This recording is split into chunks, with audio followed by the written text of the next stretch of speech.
lumisod sa mga bato-batukat ng puno. Subalit sadyang mas mabilis ng konti sa karaniwan ang takbo ni Kimberly. Hindi nagtakalay na wala na nga siya sa paningin namin. Kimberly! Kim! Nasaan ka na ba? Magpakita ka sa amin! Kim!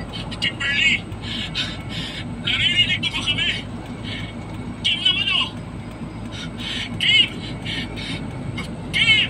Diyos ko, paano ba natin siya mahanap? Ang inaalala ko lang, baka may makasalubong sa ibang tao.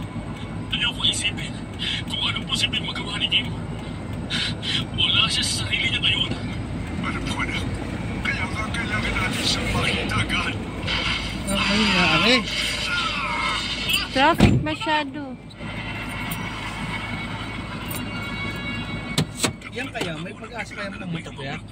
Sabi nila active daw to eh. Pero may ano to something, 'di ba? May ano daw to.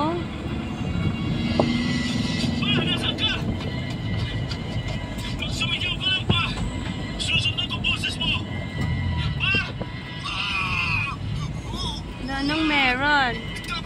Sobrang traffic. Pagka may pag-asang pumunta kaya, nilapit sa atin na. Kaya nga.